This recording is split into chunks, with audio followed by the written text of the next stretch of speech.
Hello students, let's see next point, interference. Let's first see the principle of superposition of waves. When two or more waves traveling through a medium pass through a common point, each wave produces its own displacement at that point, independent of the presence of other wave. The resultant displacement at that point is equal to the vector sum of the displacements due to individual wave at that point. So, in order to understand interference, we must know this principle of superposition of waves. So, what is this principle of superposition of waves? Suppose there are two waves. Suppose this is one wave, and this one wave is traveling through a medium. Let's consider another wave. Suppose this is another wave. These are the two waves. Red is suppose first wave and this yellow is second wave. When these two waves travel through this medium, then at a particular point, these two waves, each wave produces its own displacement. First wave produces a one displacement and second wave produces a second displacement. Displacement due to the first wave is suppose x1. Displacement of the particle produced by the second wave is suppose x2. So resultant displacement at that point will be x is equal to x1 plus x2. So this is the principle of superposition of waves. तर अशा प्रकारे एखाद्या medium मधून जर दोन waves मीडियमच्या एखाद्या point मधून दोन वेव्स सायमल्टेनियसली किंवा एकाच वेळी जात असतील तर त्या दोन्ही वेव्स त्या पार्टिकलला स्वतंत्रपणे डिस्प्लेस करतील. पहिल्या वेव्हने पार्टिकलला डिस्प्लेस केलेलं आहे तसेच दुसरी वेव्ह सुद्धा पार्टिकलला डिस्प्लेस करेल. मात्र पहिल्या वेव्हचा दुसऱ्या वेव्ह पहिल्या वेव्हने निर्माण केलेल्या डिस्प्लेसमेंटचा दुसऱ्या वेव्हने निर्माण केलेल्या डिस्प्लेसमेंटवरती कोणताही परिणाम होणार नाही किंवा एका वेव्हचा दुसऱ्या वेव्हवरती कोणताही इफेक्ट होणार नाही. आणि मग त्या पार्टिकलची एकूण डिस्प्लेसमेंट किती असेल तर ह्या पार्टिकलची एकूण डिस्प्लेसमेंट ह्या दोन्ही वेव्हने निर्माण केलेल्या डिस्प्लेसमेंटच्या बेरजे इतकी असेल. म्हणजे पहिल्या वेव्हची डिस्प्लेसमेंट समजा x1 असेल, दुसऱ्या वेव्हने निर्माण केलेली डिस्प्लेसमेंट x2 असेल, तर एकूण डिस्प्लेसमेंट किती होईल x1 प्लस x2. तर याला म्हणतात principle of superposition of waves. समजा त्या पॉइंट पासून आणखीन तिसरी एखादी वेव्ह गेली असेल, तीन वेव्ह गेल्या, तर एकूण डिस्प्लेसमेंट किती असेल प्रत्येक वेव्हने निर्माण केलेल्या डिस्प्लेसमेंटच्या बेरजे इतकी असेल. म्हणजे त्या सर्व वेव्हना निर्माण केलेल्या डिस्प्लेसमेंट्स आहेत त्या सर्व डिस्प्लेसमेंटच्या बेरजे इतकी त्या पॉइंटची डिस्प्लेसमेंट असेल. तर हे principle of superposition of waves. Because of this particles of the medium present here, the crests of the two waves coincides will have larger displacement. मग अशा प्रकारे जर वेव्ह सुपरपोज झाल्या तर याचा परिणाम काय होईल तर माध्यम मीडियम मधील काही पॉइंट्स असे असतील. अशा प्रकारे समजा ही वेव्ह आहे तर मीडियम मधील काही पॉइंट्स असे असतील की जिथे एका वेव्हची क्रेस्ट आणि दुसऱ्या वेव्हची क्रेस्ट हे एकत्र येतील. एका वेव्हची क्रेस्ट आणि दुसऱ्या वेव्हची क्रेस्ट एकत्र येतील. या ठिकाणी मी दुसऱ्या रंगाने दाखवतो. हे एक रेड कलर्ड वेव्ह आहे, दुसरी या ठिकाणी मी दाखवतो ही ब्ल्यू कलर्ड वेव्ह आहे. अशा प्रकारे आता हा अशा प्रकार जो कॉन्व्हेक्स पार्ट असतो त्याला आपण क्रेस्ट म्हणतो आणि हा कॉन्केव्ह पार्ट आहे त्याला आपण काय म्हणतो ट्रप म्हणतो. तर एका वेव्हची क्रेस्ट त्या ब्ल्यू कलर्ड वेव्हची क्रेस्ट आणि रेड कलर्ड वेव्हची क्रेस्ट हे दोन्ही एकत्र आलेले आहेत आणि एकावरती एक आलेले, कोन्साइड झालेले आहेत, एकावरती एक आलेले आहेत. मग जेव्हा असे होते तेव्हा त्या ठिकाणचा पार्टिकल हा मॅक्झिमम डिस्प्लेस होतो. या ठिकाणच्या पार्टिकलची डिस्प्लेसमेंट जी आहे ती मॅक्झिमम होईल. तसेच या ठिकाणी पहा, एका वेव्हचा क्रेस्ट आणि दुसऱ्या वेव्हचा एका वेव्हचा ट्रफ आणि दुसऱ्या वेव्हचा ट्रफ, हा ब्ल्यू कलर ट्रफ आणि रेड कलर ट्रफ एकाच ठिकाणी आलेले आहेत. या ठिकाणी सुद्धा काय होणार, तर डिस्प्लेसमेंट जी आहे या पार्टिकलची, इथल्या पार्टिकलची असलेली डिस्प्लेसमेंट ही मॅक्झिमम असते. तर ह्या वेव्हज सुपरपोज झाल्यामुळे, वेव्हचे सुपरपोशन झाल्यामुळे काय होईल, मीडियम मध्ये असे काही पार्टिकल्स असतील की जिथे दोन्ही वेव्हचे क्रेस्ट एकत्र येतील, किंवा मीडियम मध्ये असे काही पार्टिकल्स असतील की जिथे दोन्ही वेव्हचे ट्रफ एकत्र येतील. तर अशा ठिकाणी किंवा अशा ठिकाणचे जे पॉइंट आहे त्या पॉइंटची एकूण डिस्प्लेसमेंट जी आहे ती जास्त असेल. ह्या दोघांची मिळून एकूण डिस्प्लेसमेंट ही अशी होईल, म्हणजे या ठिकाणी आपल्याला मोठा क्रेस्ट मिळेल, या ठिकाणी एकूण डिस्प्लेसमेंट ही अशी होईल. तर ही झाली एकूण डिस्प्लेसमेंट. तर दोन वेव्ह सुपरपोज झाल्यामुळे जर दोन क्रेस्ट एकत्र येत असतील किंवा दोन ट्रफ एकत्र येत असतील तर मीडियमच्या तशा पॉइंटच्या ठिकाणची डिस्प्लेसमेंट ही अशी लार्ज असेल. Find the particles present where the crest of one wave coincides with the trough of the other wave. The displacement will be minimum. आता या ठिकाणी समजा हे अशा प्रकारे ही एक वेव्ह आहे आणि दुसरी वेव्ह आपण ही अशी म्हणूया, ही मीडियम मधून जाणारी एक वेव्ह आहे, ही मीडियम मधून जाणारी अशी दुसरी वेव्ह आहे असे म्हणूया आपण. एक ही ब्ल्यू कलर्ड वेव्ह आणि रेड कलर्ड वेव्ह. आता काय झाले, पहिल्या वेव्हचा क्रेस्ट हा आहे, त्या ठिकाणी काय झालेले आहे, दुसऱ्या वेव्हचा ट्रफ आलेला आहे. इथे काय झालेले आहे, दुसऱ्या वेव्हचा क्रेस्ट आणि पहिल्या वेव्हचा ट्रफ एकत्र आलेले आहेत. आणि जेव्हा असे होते, म्हणजे या ठिकाणी पहिली जी वेव्ह आहे, पहिल्या वेव्ह मुळे पार्टिकल वरच्या दिशेने डिस्प्लेस केला जाईल या दिशेने, तर दुसऱ्या वेव्ह मुळे पार्टिकल खालच्या दिशेने डिस्प्लेस केला जाईल. या ठिकाणी काय झालेले आहे, दुसऱ्या वेव्ह मुळे पार्टिकल वरच्या दिशेने डिस्प्लेस केलेला आहे, पहिल्या वेव्ह मुळे पार्टिकल खालच्या दिशेने डिस्प्लेस केलेला आहे. तर जेव्हा असे होते तेव्हा वेव्हज आउट ऑफ फेज मध्ये आहे असे म्हणतात. याच्या आधीच्या केसमध्ये पाहिले, इथे वेव्हज आर इन फेज, इथे वेव्हज आर इन फेज. या केसमध्ये वेव्हज ह्या आउट ऑफ फेज मध्ये आहेत असे म्हणतात. म्हणजे दोन्ही वेव्ह मुळे पार्टिकलला अपोजिट डायरेक्शनने डिस्प्लेस केलेले आहे.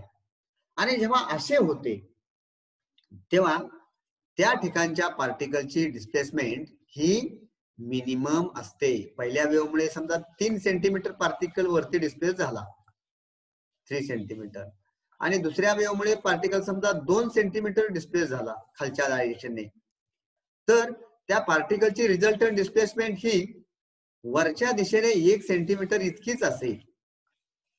म्हणजे डिस्प्लेसमेंट काय झाली, या ठिकाणी मिनिमम झाली. हा पार्टिकलची पहिल्या वेव्हने 3 सेंटीमीटर डिस्प्लेस केला वरच्या बाजूला, दुसऱ्या वेव्हने 2 सेंटीमीटर डिस्प्लेस केला खालच्या बाजूला.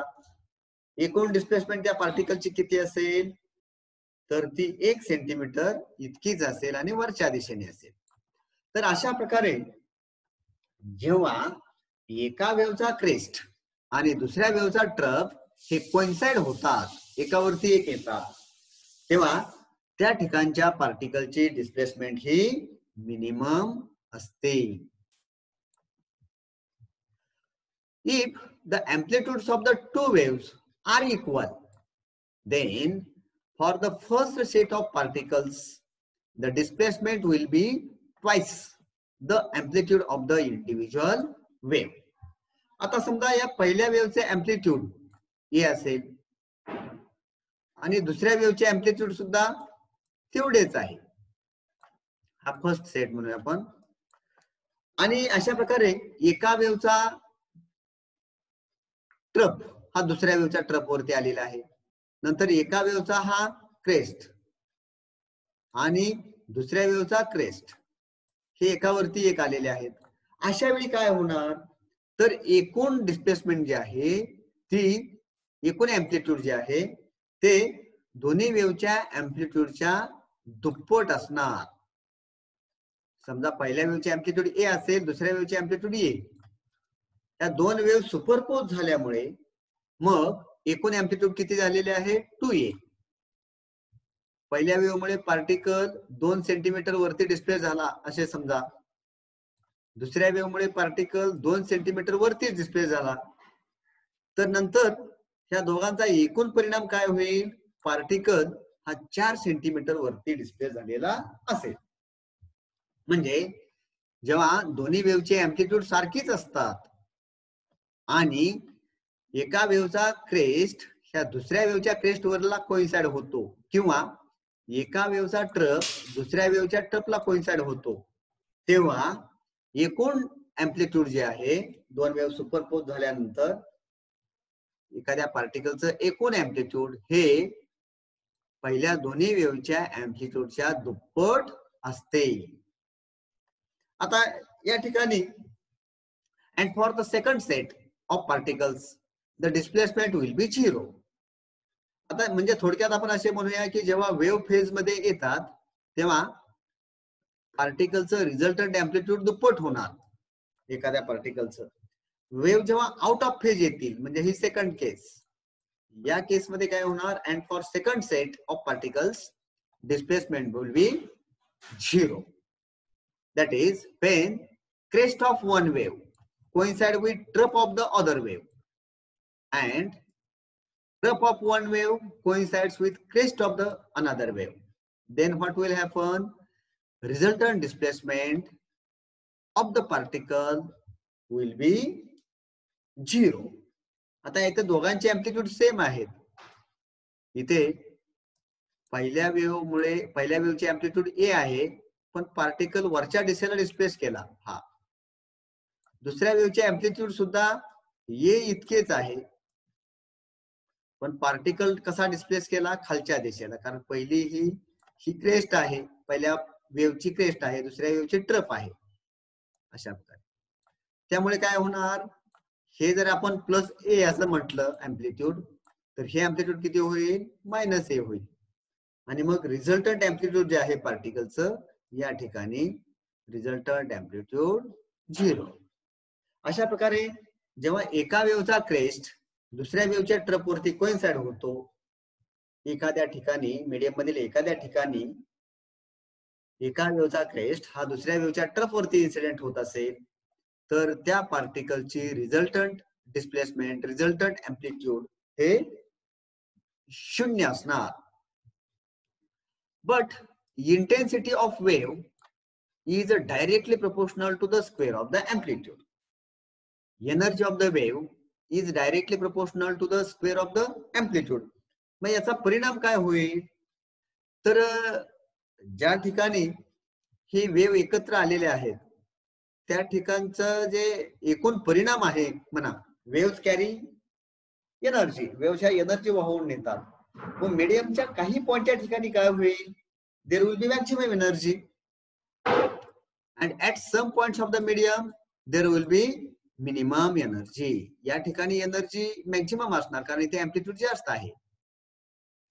Intensity directly proportional to square of the amplitude.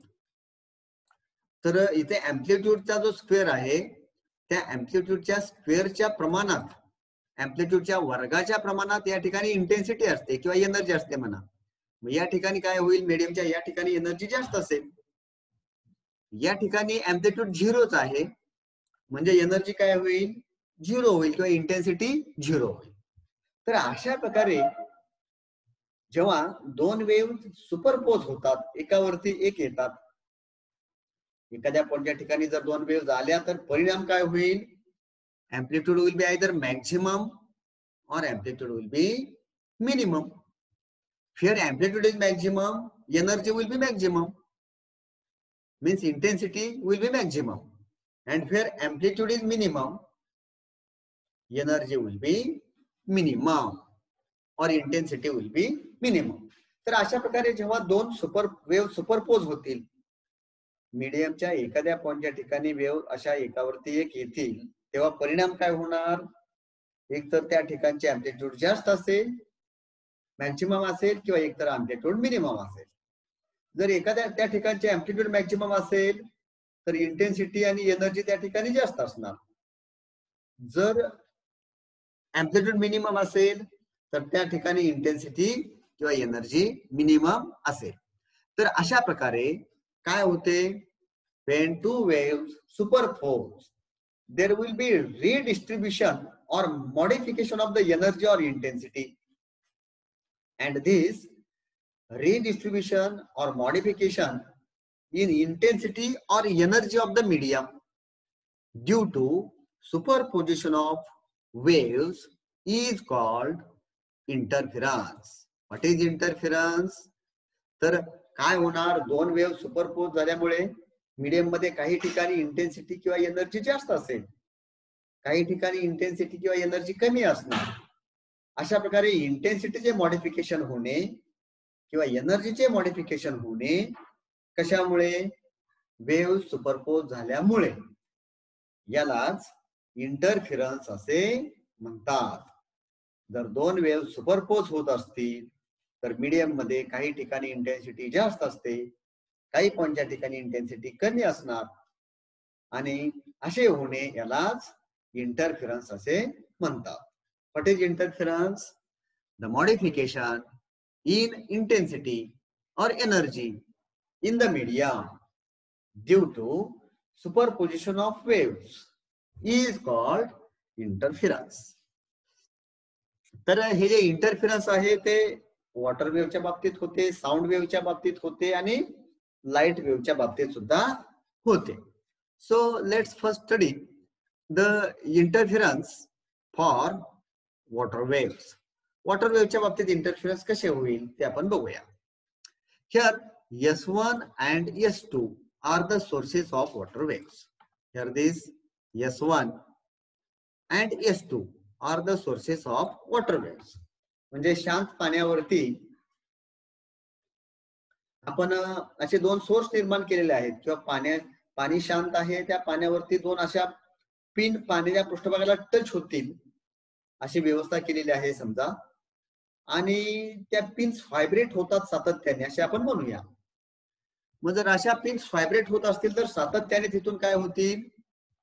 Waves तयार होतील. म्हणजे उदाहरणार्थ आपण असे म्हणूया, हे एक वॉटर टँक आहे आणि ह्या वॉटर टँक मध्ये पाणी आहे, याच्यावरती आपण अशी एक पिन ठेवलेली आहे, टाचणी पाण्याच्या पृष्ठभागाला टच होणारी. ही पिन सातत्याने जर अशी व्हायब्रेट होत असेल वर खाली वर खाली वर खाली, तर इथून अशा वेव्स तयार होतील.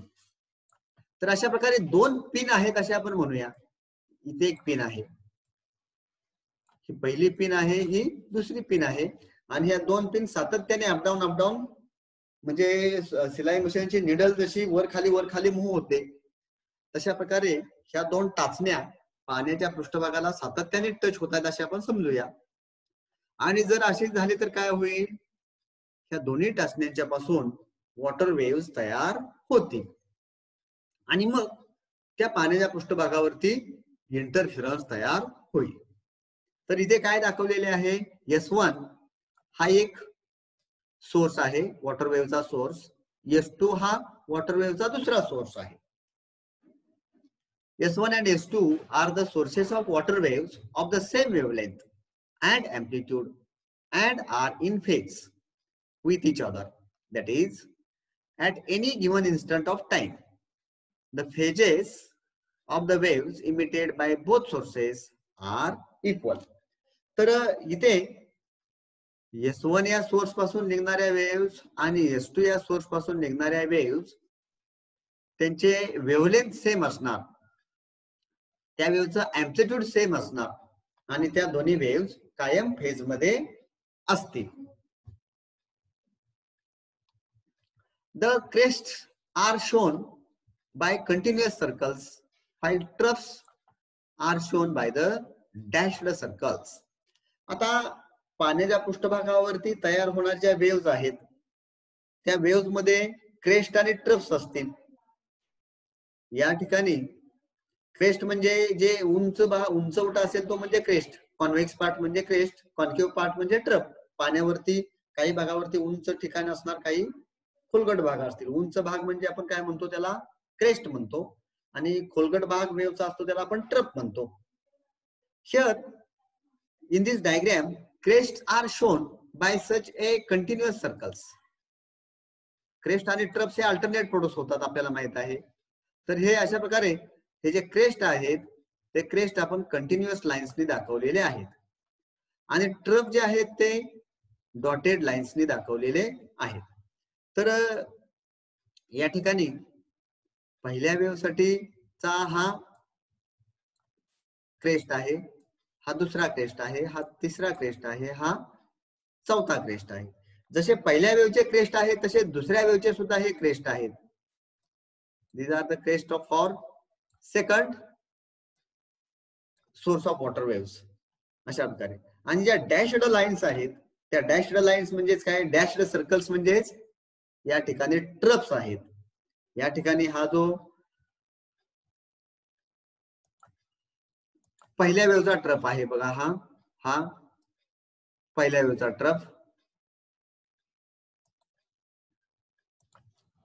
हा पहिल्या वेव्हचा ट्रफ आहे, हा पहिल्या वेव्हचा दुसरा ट्रफ आहे, हा पहिल्या वेव्हचा तिसरा ट्रफ आहे.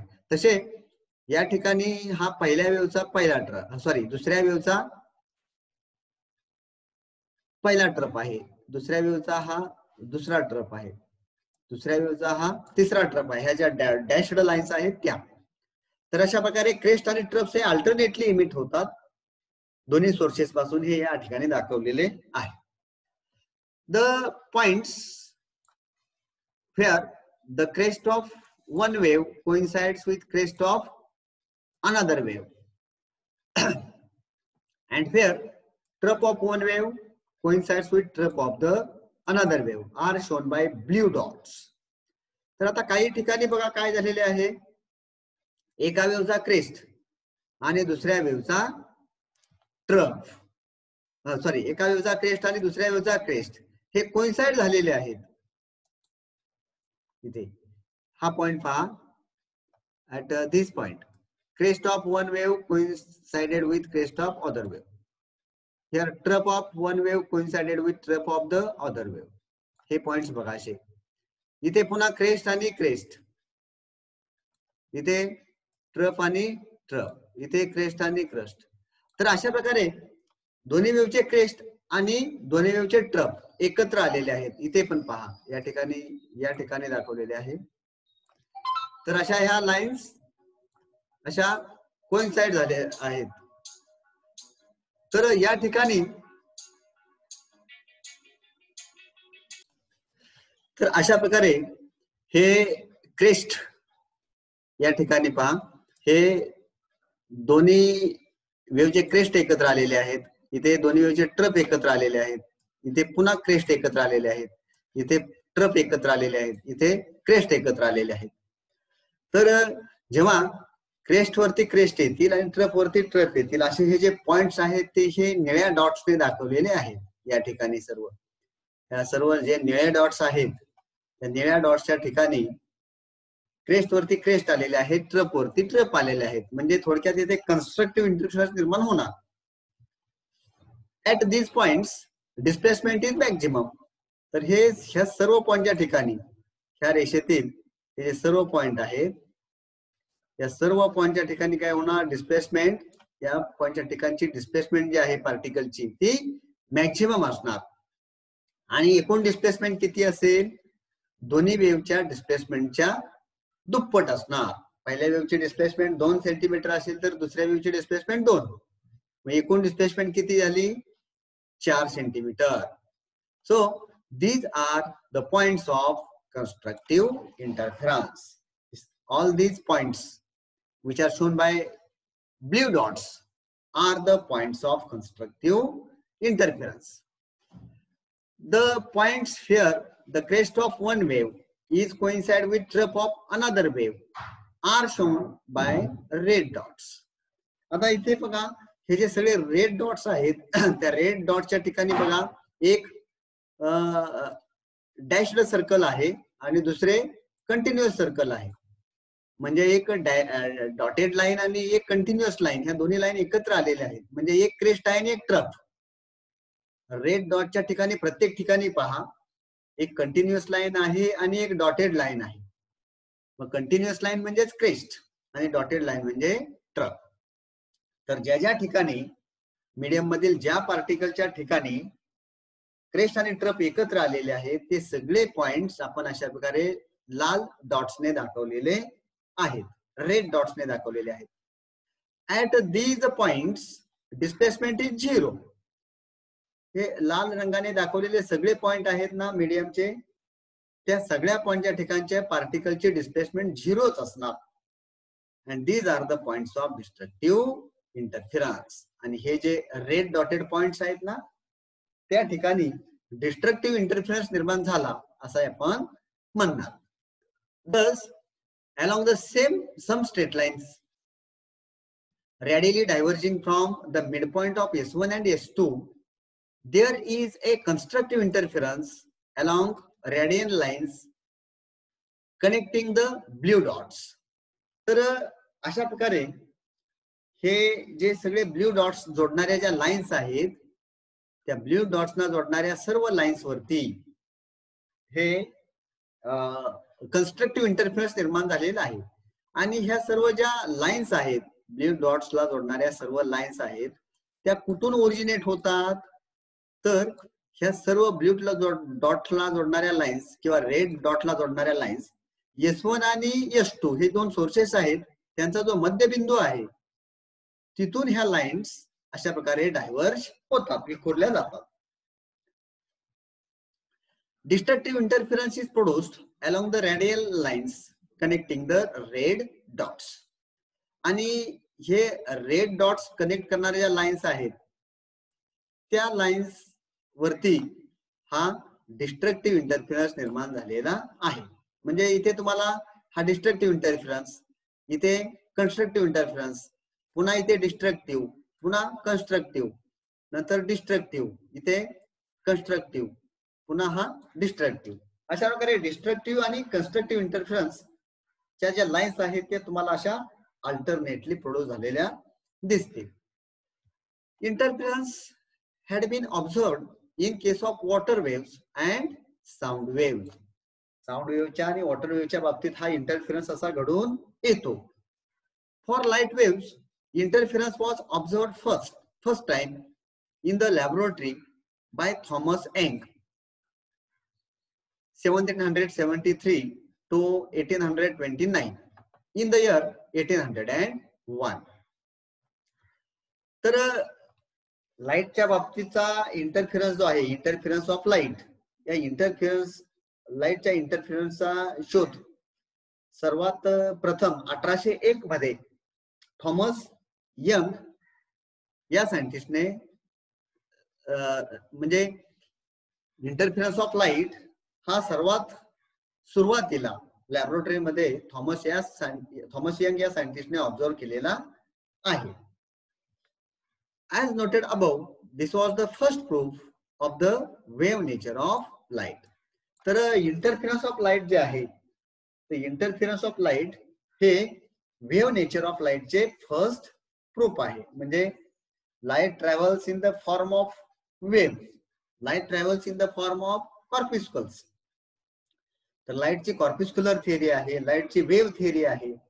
तर लाईटची वेव्ह थिअरी म्हणजे लाईट वेव्हच्या माध्यमातून जाते हे प्रूव्ह करणारा हा पहिलाच प्रूफ आहे. म्हणजे लाईट वेव्हच्या माध्यमातून जर जात असतील तर अशा प्रकारे हा इंटरफिरन्स निर्माण होईल. हे म्हणजेच काय आहे तर लाईटच्या वेव्ह नेचरचे प्रूफ आहे. लाईट वेव्हच्या माध्यमातून जातात, त्या वेव्ह सुपरपोज होतात, सुपरपोज झाल्यामुळे एनर्जी डिस्ट्रीब्युशन होते, इंटेन्सिटी डिस्ट्रीब्युशन होते आणि इंटेन्सिटी डिस्ट्रीब्युट झाल्यामुळे या ठिकाणी कन्स्ट्रक्टिव्ह इंटरफिरन्स निर्माण होतो, डिस्ट्रक्टिव्ह इंटरफिरन्स निर्माण होतो.